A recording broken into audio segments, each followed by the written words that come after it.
ನಮಸ್ಕಾರ ನನ್ನ ಹಿತೈಷಿಗಳಿಗೆ. ನಾನು ಚೆನ್ನಾಗಿದ್ದೀನಿ, ನೀವೆಲ್ಲ ಚೆನ್ನಾಗಿದ್ದೀರಾ ಅಂತ ತಿಳ್ಕೊಂಡಿದ್ದೀನಿ. ಬೆಳಗ್ಗೆ 6 ಗಂಟೆಗೆ ನಾವು ಬಸ್ ಇಳಿದ್ವು ಮಂತ್ರಾಲಯಕ್ಕೆ. ನೋಡಿ ಹೇಗಿದೆ ಮಂತ್ರಾಲಯ. 6 ಗಂಟೆಗೆ ಬಸ್ಸು ಇಳ್ದಿದ್ದ ಕೂಡಲೇ ಬ್ರೋಕರ್ಗಳು ಬರ್ತಾ ಇರ್ತಾರೆ.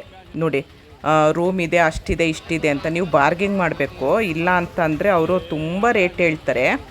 ನಾವು ಆವಾಗ ಮನೆಯೂ ಬೇಕು, ನಾವೇನು ಉಳ್ಕೊಳ್ಳಲ್ಲ ಇಲ್ಲಿ ಅಂತ ಅಂದಾಗ ಅವ್ರ ಮನೆಗೆ ಕರ್ಕೊಂಡು ಬರ್ತಾರೆ. ಅಂದರೆ ಯಾರ್ದೋ ಮನೆಗೆ ಕರ್ಕೊಂಡು ಬರ್ತಾರೆ. ಒಳ್ಳೆ ಫ್ಯಾಮಿಲಿನೇ, ಮಕ್ಕಳು ಮರಿ ಎಲ್ಲ ಇರ್ತಾರೆ ಮನೇಲಿ. ಆದರೆ ಅವರು ಮಲ್ಕೊಳ್ಳೋಕ್ಕೆಲ್ಲ ಬಿಡಲ್ಲ. ಬರೀ ಲಗೇಜ್ ಇಡಬೇಕು. ಸ್ನಾನಕ್ಕೊಂದು ಬಕೆಟ್ ನೀರು ಕೊಡ್ತಾರೆ, ಬಿಸಿ ಬಿಸಿ ನೀರು ಕೊಡ್ತಾರೆ. ಸ್ನಾನ ಮಾಡಿಕೊಂಡು ನಾವು ಲಗೇಜ್ನ ಅಲ್ಲಿ ಇಟ್ಬಿಟ್ಟು ಬಂದುಬಿಡ್ಬೇಕು. ತಿರ್ಗಾ ಹೋಗಿ ಲಗೇಜ್ ತೊಗೊಂಡು ಡ್ರೆಸ್ ಚೇಂಜ್ ಮಾಡಿ ಲಗೇಜ್ ತೊಗೊಂಡು ಬರಬೇಕು. ಅಷ್ಟು ಬಿಟ್ಟರೆ ಒಂದು 10 ನಿಮಿಷ ಮಲ್ಕೊಳ್ಳೋಕ್ಕೂ ಅವೆಲ್ಲ ಅವಕಾಶ ಕೊಡಲ್ಲ. ಮಕ್ಕಳು ಮರಿ ಎಲ್ಲರೂ ಇರ್ತಾರೆ. ನಾವು ಹೋಗಿದ್ದ ಮನೆ ತುಂಬ ಚೆನ್ನಾಗಿ ನಮ್ಮನ್ನು ನೋಡಿಕೊಂಡ್ರು. ಅಜ್ಜಿ ಇದ್ದರು, ಆದರೆ ಅವ್ರ ಫೋನ್ ನಂಬರ್ ಎಲ್ಲ ಕೊಡಲ್ಲ. ಯಾಕಂದರೆ ಬ್ರೋಕರ್ಗಳಲ್ವ ಅವರು, ಯಾರ್ದೋ ಮನೆಗೆ ಕರ್ಕೊಂಡು ಹೋಗ್ತಾರೆ. ಹಾಗಾಗಿ ನಮಗೆ ಫೋನ್ ನಂಬರ್ ಎಲ್ಲ ಏನೂ ಸಿಗಲಿಲ್ಲ ನನಗಿಲ್ಲಿ. ಮತ್ತು ತುಂಬ ಚೆನ್ನಾಗಿ ನಮಗೆ ಆಯಿತು. ಸುಮ್ಮನೆ ಯಾಕಂದ್ರೆ ನಾವು ಶನಿವಾರ ಭಾನುವಾರ ಹೋಗಿದ್ದಲ್ಲ, ತುಂಬ ರೂಮ್ಗಳೇ ಸಿಗ್ತಾ ಇರಲಿಲ್ಲ ನಮಗೆ. ಇದು ಒಂಥರ ಅಂದರೆ ದೊಡ್ಡ ದೊಡ್ಡ ಮನೆ ಅಲ್ಲ, ಮನೆ ಒಳಗೆ ಚೆನ್ನಾಗಿತ್ತು ನಮಗೆ. ಆದರೆ ಏರಿಯಾದಲ್ಲಿ ಸ್ವಲ್ಪ ಸಣ್ಣ ಸಣ್ಣ ಮನೆ ಇದ್ದಿದ್ದು. ರೋಡಲ್ಲೇ ಏನು ಮಾಡ್ತಾರೆ, ಫುಲ್ಲು ಬೆಂಕಿ ಸೌದೆಯಿಂದ ನೀರು ಕಾಯಿಸೋದು ಎಲ್ಲ ಇದೇ ಕೆಲಸ ಮಾಡೋದು ಅಲ್ಲಿರೋರು. ನೀವು ಅದನ್ನು ಕೇಳ್ಬೋದು, ಹೋಗಿ ಮಂತ್ರಾಲಯಕ್ಕೆ ಹೋದಾಗ ಆ ಥರ ಕೇಳ್ಬೋದು.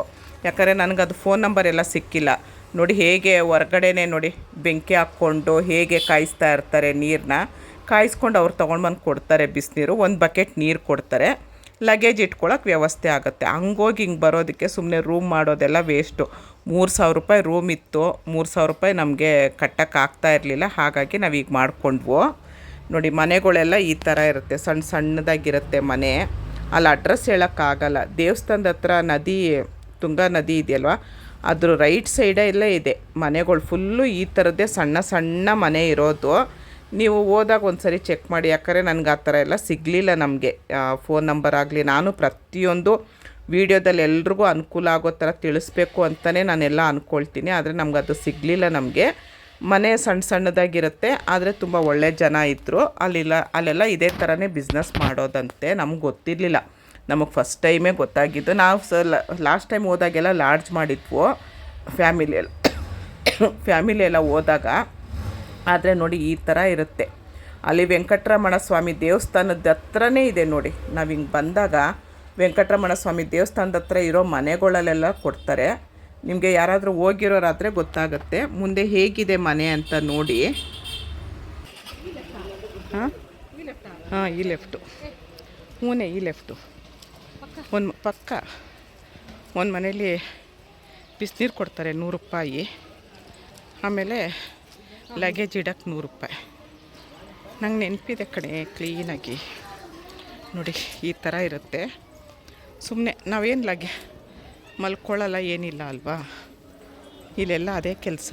ಮನೆಯವರು ಹೊರ್ಗಡೆ ಇದು ಮಾಡ್ತಾರೆ, ಹಂಡೆ ಒಲೆಯಲ್ಲಿ ನೀರು ಕಾಯಿಸಿ ತಂದು ಕೊಡ್ತಾರೆ. ನೋಡಿ ರೂಮ್ ಖಾಲಿ ಮಾಡಿದ್ವು, ಹೊರಟ್ವು. ಸ್ವಲ್ಪ ತಂಗೆ ರೆಸ್ಟ್ ಮಾಡಿದ್ವು, ಡ್ರೆಸ್ ಚೇಂಜ್ ಮಾಡಿಕೊಂಡು ಈಗ ಹೊರಟ್ವು. ಈಗ ಇಲ್ಲಿ ಏನೇನು ನೋಡಬೇಕು ಒಂದು ಸ್ವಲ್ಪ ಸುತ್ತಾಡಿಕೊಂಡು, ಸ್ವಲ್ಪ ಏನಾದರೂ ತೊಗೊಳ್ಳೋದಿದ್ದರೆ ತೊಗೊಂಡು 8 ಗಂಟೆಗೆ ಬಸ್ಸು. ಇವಾಗ 5 ಗಂಟೆಗೆ ಎಷ್ಟು ಬಿಸಿಲಿದೆ, ಏನಾದರೂ ನೋಡ್ಕೊಂಡು ಏನಾದರೂ ಶಾಪಿಂಗ್ ಮಾಡಿಕೊಂಡು ಹೊರಡೋದು ಅಂಥೇಳಿ. ಮುಂದೆ ಸಿಗ್ತೀನಿ ನಾನು ನಿಮಗೆ.